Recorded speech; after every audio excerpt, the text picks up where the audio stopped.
As we discovered in last week's video, Derek Wadsworth was the composer for the music of Space 1999 Year 2, as part of an effort to revamp the show and push it in a new direction. Naturally, comparisons to the Year 1 score composed by the highly esteemed Barry Gray would be inevitable, but it's safe to say Derek found his own sound.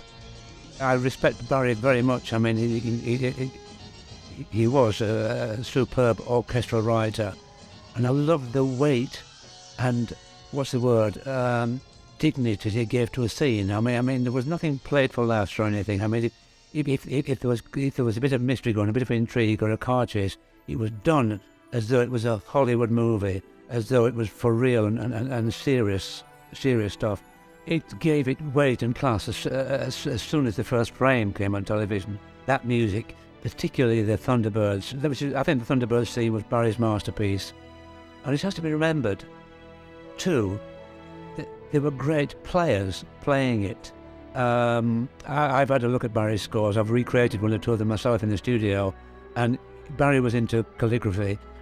Beautifully presented scores, everything neatly written out, far more, less of a scroll than mine, absolutely perfect. But he also put in all the list of the musicians, the hours that they performed in the studio and what they got paid, which was actually £9 a player. And these people were heroes because their music has gone on and on and on. I can almost list them heroes, in my opinion, because they were great players. Even during the recording sessions, Derek was always in awe of the musicians. It always amazed me. Like, you see a piano player sitting there reading Gardener's Weekly, and they would tap it. "Okay, gentlemen, ladies and gentlemen, next cue, please, wait for the red light." And they just put his Roses magazine down, and he'd pick this music up and go, and play it for the first time, sight read it. And a lot of my music was done on take one. And that kind of skill. These are unsung heroes, and I'm always reminding people that these players, for £9 a time, he played probably the whole series, the whole of the Gerry Anderson early series, and they probably made about 48 quid each, which of course was quite a lot of money then. They were happy with it. They weren't complaining because there was a lot of work around then, and they were going from studio to studio, so that, they did very nicely. Derek also talks about some of the influences of the time. I didn't think about comparing or trying to emulate what Barry was doing. And I think Gerry hired me for what I was doing at the time. So I did say to Gerry, and this was a bit stupid of me really, I said, well, what kind of music would people be listening to in 1999? No, now of course, but this was 1975. And he said, don't worry about that. It's for today's audience, writing for today's audience, and they like sort of rock and roll guitars and so on. And I love this sort of dramatic thing. So I tried to mingle everything together that I knew. I had a fair smattering of orchestral experience, rock and roll experience, and jazz experience, and I just stuck it all together the best I could.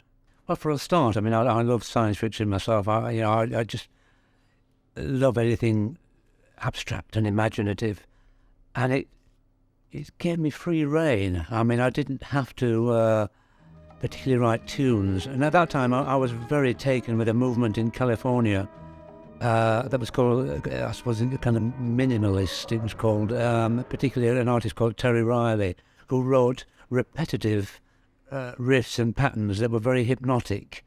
And to me, that's what I've been influenced at the time, and I was able to sort of bring some of those into play.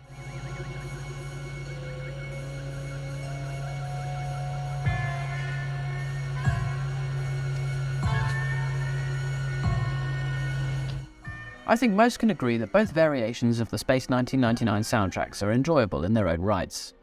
Whichever year you stand with, one, two, or both, you can't deny the hard work and talent that went into making both of them. One thing I had never expected or quite visualised was how long these things were going to last. I mean, I did a few other things in television, and you expected it to go on air like in a month's time, and then maybe if you're lucky you get a repeat. One could never see or visualise at that time the longevity of these things that Space 1999, that's, I've said you don't have to put one too many on. We were already past that 25 years ago.